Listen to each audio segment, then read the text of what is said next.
Video record করছিলেন। তারপর তিনি সামনে থাকা সেই মহিলাটির মধ্যে ভর করা সেই জিনটির সঙ্গে কথা বলতে শুরু করেন। এখানে মূলত একটি চক্রের কথা বলা হচ্ছে, যারা একটি মেয়েকে লোভ দেখিয়েছিল। তারপর যখন সামহাউ সেই মেয়েটি তাদের ধর্ম ছেড়ে দেওয়ার কথা বলে, তখন তারা তাকে নানানভাবে ভয় দেখায় এবং টাকা দাবি করে, এবং সেই প্রিস্ট বা জাদুকররা তাকে জাদু করে।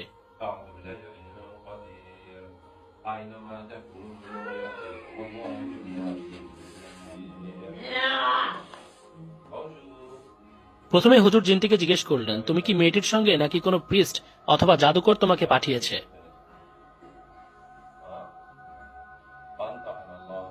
তখন সে বলল, কোন এক জাদুকর তাকে পাঠিয়েছে। এই জিনটি হচ্ছে মালবা নামক কোন এক ধর্মের, যে সম্পর্কে হুজুর জানতে চাইলেন। জিনটি কিছু বলতে চাইল না। তারপর হুজুর জিজ্ঞেস করলেন, তোমরা কি মানুষদের নিয়ে খেলছো? তারপর জিনটি বলে, তারা লোভে পড়ে যা কিছুই স্যাক্রিফাইস করে তা সব এই জিনদের জন্য।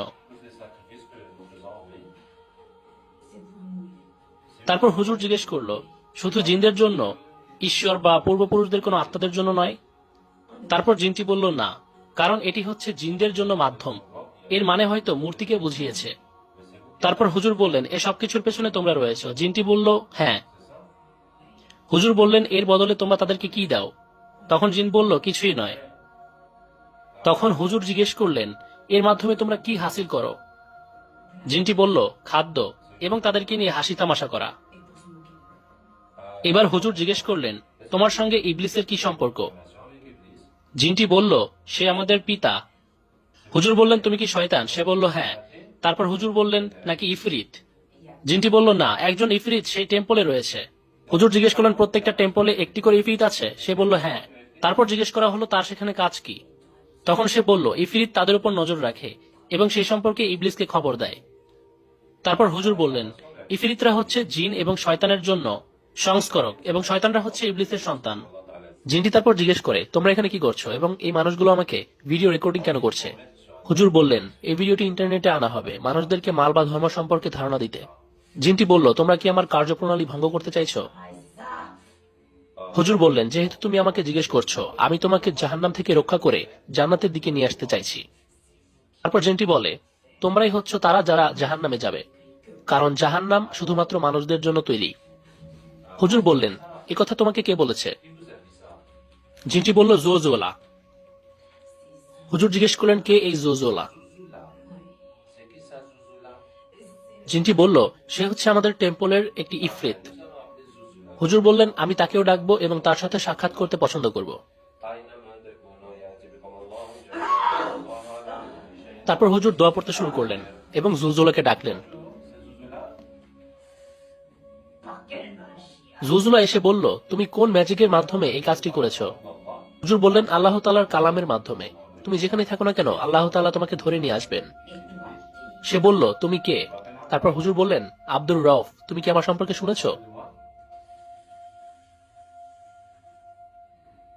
তারপর হুজুরটি বললেন যে, তুমি আমার ব্যাপারে শুনে শক খেয়ে গিয়েছো মনে হয়। হুজুর বললেন, শুনো, আমি তোমাকে ডেকেছি। তখন জুলজুলা বলে উঠল, আমাকে ছাড়ো, আমি যেতে চাই। হুজুর বললেন, আমাদের আগে কথা বলা শেষ করা উচিত। বাট জুলজুলা রাজি হচ্ছিল না। যাই হোক, হুজুর তাকে তারপর নানানভাবে ভয় দেখাতে শুরু করলো। হুজুর তাকে জিজ্ঞেস করলেন যে, তুমি নাকি বলেছো দোজখ শুধুমাত্র মানুষদের জন্য বানানো? এটা কি সত্য?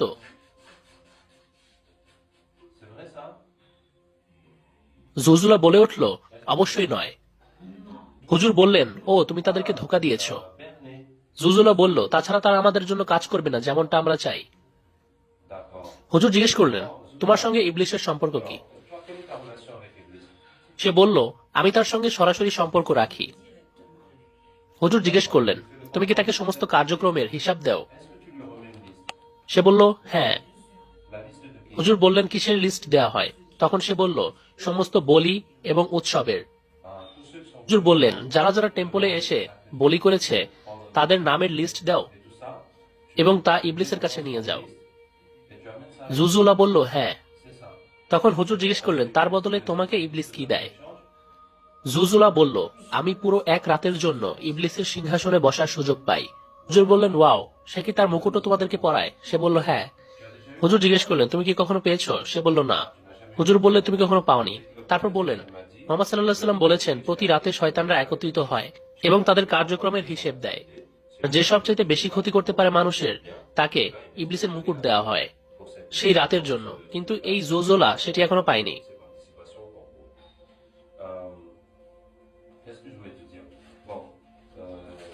হুজুর জিজ্ঞেস করলেন তুমি কি ধরনের লিস্ট ইবলিসকে দিয়ে থাকো? সে বলল যারা জাগতিক বিষয়ে হারিয়ে গিয়েছে। হুজুর বললেন যারা ধর্ম থেকে দূরে চলে গিয়েছে এবং ইবলিসের ধর্মের সঙ্গে যুক্ত হয়ে গেছে তারা। সে বলল হ্যাঁ। ইবলিস সবচাইতে দুর্বল শয়তানটিকে পাঠায় তার কাছে যে হতাশাগ্রস্ত। তার মানে ইবলিস তাদের লিস্ট রাখে যারা কাফের হয়ে মৃত্যুবরণ করবে।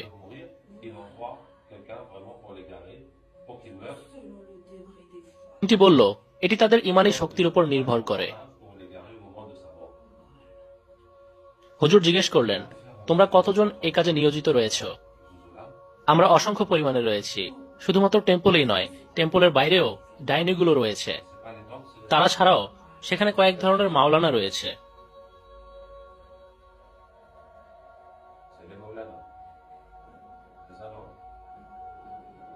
একথা শুনে জিনটি বলে উঠল তুমি এসব কি করে জানো? হুজুর বললেন তোমাদের সাথে পৃষ্ঠপোষকতা করার মাধ্যমে। মাওলানা না হলেও মারাবুজরা রয়েছে। যেখানে মারাবুজরা নেই সেখানে পাস্টররা রয়েছে। এখন জিনটি বলে উঠল তুমি ইলুমিনাতির সম্পর্কে জানো? হুজুর বললেন হে, আমি তো এই ব্যাপারে শুনেছি, আমরা ইন্টারনেটে এই বিষয়ে কথা বলি। জিনটি বলে উঠল এটি ইবলিসের সবচেয়ে বড় একটি ক্রিয়াধারা। হুজুর বললেন ওয়াও, এ সম্পর্কে আমাকে বলো।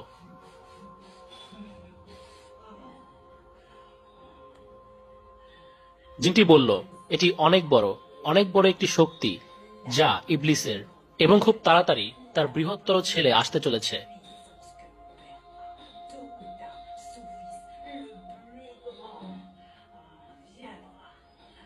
তার বৃহত্তর ছেলে আসবে? জিন বলল হ্যাঁ। হুজুর বলল তুমি কার সম্পর্কে বলছো? জিনটি বলল দাজ্জাল। হুজুর জিজ্ঞেস করলেন ইলুমিনাতি দাজ্জালকে প্রস্তুত করছে? জিনটি 3 বার হ্যাঁ বলল। হুজুর আবারও বললেন ইলুমিনাতির সঙ্গে কি ইবলিসের সম্পর্ক আছে? সে বলল অবশ্যই, নিম্ন থেকে উচ্চতর ডিগ্রি পর্যন্ত। হুজুর বললেন তুমি আজকে অনেক কিছুই শেখালে। তারপর জিনটি বলল আমি অনেক কিছুই জানি। হুজুর জিজ্ঞেস করলেন তুমি আর কি জানো? তখন জিনটি বলে উঠল আমার বাবাকে এই সম্পর্কে বলো না, না হয় সে আমার কাছ থেকে সবকিছু কেড়ে নেবে যা আমার আছে।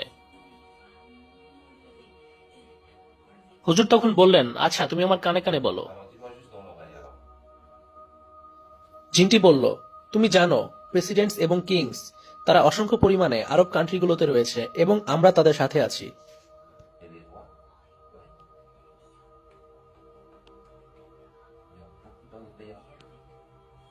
হুজুর বললেন তোমরা তাদের সাথে আছো? সে বলল হ্যাঁ। হুজুর বললেন তারা তোমাদের জন্য কি করে? জিনটি বলল বলি দেয় এবং আরো অনেক কিছু করে। তারপর হুজুর বললেন যেমন? তখন জিনটি বলল তারা মানুষ হত্যা করে এবং সবচেয়ে বেস্ট বলি বা স্যাক্রিফাইস হচ্ছে বাচ্চাকে হত্যা করা। হুজুর বললেন বাচ্চাকে হত্যা করা? সে বলল হ্যাঁ। হুজুর বললেন জোজোলা তুমি আমাদেরকে আজকে অনেক খুশি করেছো। হুজুর তখন বললেন তুমি কি আল্লাহর নামে ইসলাম গ্রহণ করবে বা মুসলিম হবে? সে বলল না, তুমি আমাকে লজ্জায় ফেলেছো, তাই আমি চাচ্ছি না। হুজুর বললেন কিসের লজ্জার ছাপ? তখন জিন বলল তোমাকে যেই আলোগুলো সবসময় অনুসরণ করে আমি তাদের কোনোটাই চাই না, না হলে আমার পিতা জেনে যাবে যে আমি তাকে ধোঁকা দিয়েছি। হুজুর বললেন এটা লজ্জাজনক কিভাবে? তখন বলল না না, এটা লজ্জাজনক। হুজুর দোয়া পড়লেন ও আল্লাহ তাকে আলো দেখাও। তো দর্শক, আপনারা তো জিনের মুখ থেকে সবকিছুই শুনলেন। এসব কিছু শোনার পরে আপনাদের মন্তব্য কি তা অবশ্যই কমেন্ট বক্সে জানাবেন।